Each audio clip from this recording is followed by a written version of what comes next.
Marc chapitre 12. Jésus se mit ensuite à leur parler en parabole.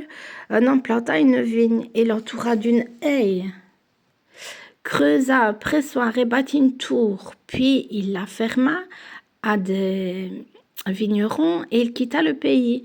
Au temps de la récolte, il envoya un serviteur vers les vignerons pour recevoir d'eux une part du produit de la vigne. S'étant saisis de lui, ils le battirent et le renvoyèrent à vide. Il envoya de nouveau vers eux un autre serviteur et le frappèrent à la tête et l'outragèrent. Il envoya un troisième qu'ils tuèrent, puis plusieurs autres qu'ils battirent ou tuèrent. Il avait encore un fils bien-aimé. Il envoya vers eux le dernier en disant « Ils auront du respect pour mon fils. » Mais ces vignerons dirent entre eux « Voici l'héritier, venons, tuons-le, et l'héritage sera à nous. » Et ils se saisirent de lui, le tuèrent et le jetèrent hors de la vigne. Maintenant, que fera le maître de la vigne? Il viendra, fera périr les vignerons et il donnera la vigne à d'autres.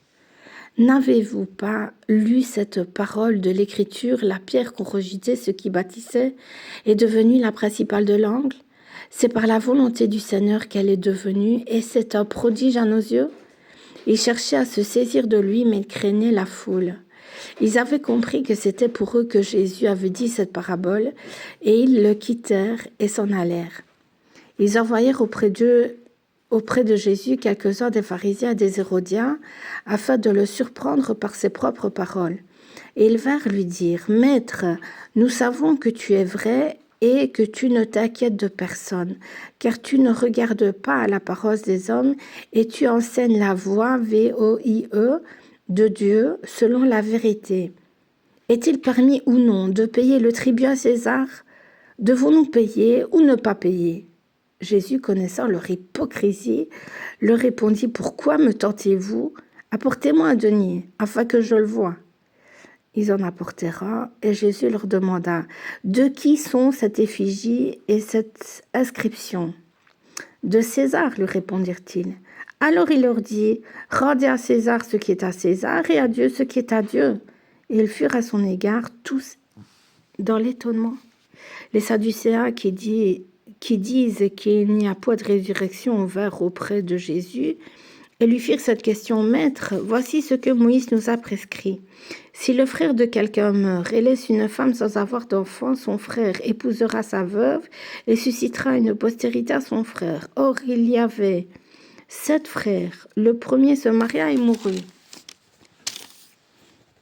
sans laisser de postérité. Le second prit la veuve pour femme et mourut, sans laisser de postérité. Il en fut de même du troisième, et aucun des 7 ne laissa de postérité. Après eux tous, la femme mourut aussi. À la résurrection duquel d'entre eux sera-t-elle la femme? Car les 7 l'ont eue pour femme. Jésus leur répondit, n'êtes-vous pas dans l'erreur parce que vous ne comprenez ni les Écritures ni la puissance de Dieu? Car à la résurrection des morts, les hommes ne prendront point de femmes, ni les femmes de mari, mais ils seront comme les anges dans les cieux. Pour ce qui est de la résurrection des morts, n'avez-vous pas lu dans le livre de Moïse ce que Dieu lui dit à propos du buisson?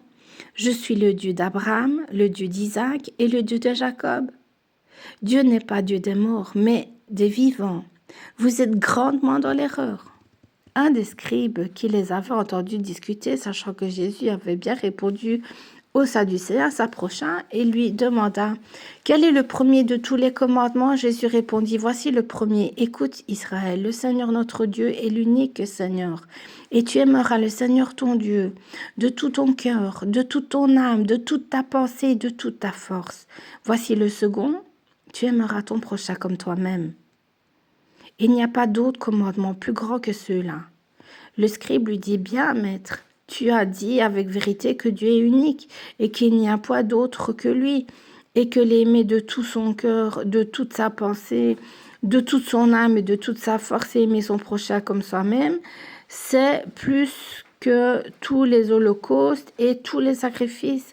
Jésus, voyant qu'il avait répondu avec intelligence, lui dit « Tu n'es pas loin du royaume de Dieu, et personne n'osa plus lui proposer des questions. » Jésus, continuant à enseigner dans le temple, dit « Comment les scribes disent-ils que le Christ est fils de David ? David lui-même, animé par l'Esprit Saint, a dit, le Seigneur a dit à mon Seigneur, assieds-toi à ma droite jusqu'à ce que je fasse de tes ennemis ton marchepied. David lui-même l'appelle Seigneur. Comment donc est-il son fils?